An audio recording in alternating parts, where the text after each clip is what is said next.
Welcome back. You're still tuned into Business Lunch, and let's now talk about the imposition of GST on gaming activities. This has been, an important issue that is being discussed. This even as a group of ministers submit divergent views on taxation. Sources are telling us that the government's view on the matter is absolutely clear, that there can be no distinction between gambling and lottery activities. Timsy is joining us to tell us more about this. Timsy, there was an important meet on Saturday.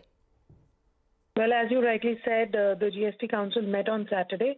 However, it did not take in consideration the group of ministers' report, which was submitted just a few days back to the Union Finance Minister by the convener, that was Chief Minister of Meghalaya, Conrad Sangma, submitting that report to Nirmala Sitharaman with divergent views. He was very clear when he spoke to us after submitting the report that there has been no consensus on either the taxation quantum or the valuation mechanism for all the three activities, that is casinos, race courses and online gaming.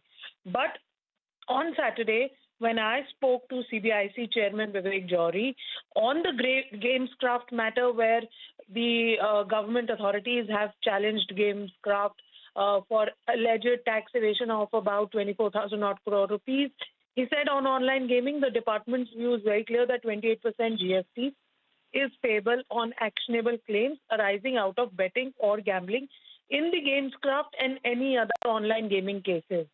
Also, GST has to be paid on the full winning value and not net of margins. The activity is considered as gambling, and that is why we treat it as under 28%. Meanwhile, as I said, GamesCraft matter is a little old, already under litigation. There are many other such cases which are under litigation. But given that there are divergent views by the GoM, we were thinking that once GoM gives clarity, that will be adopted by the GST Council. As divergent views continue, when we checked with sources as to how government is looking at treating this in future, because if such divergent views continue, then how well can there be a possible solution?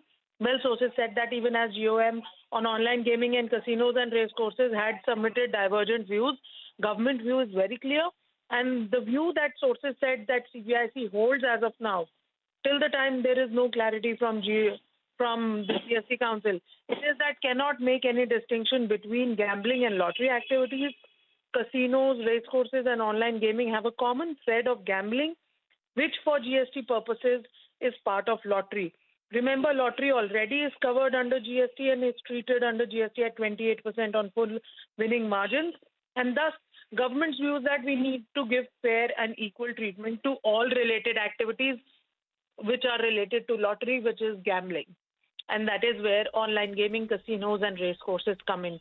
So let's see whether this particular view is tenable in front of GST Council or not when they meet next and consider the GoM's report.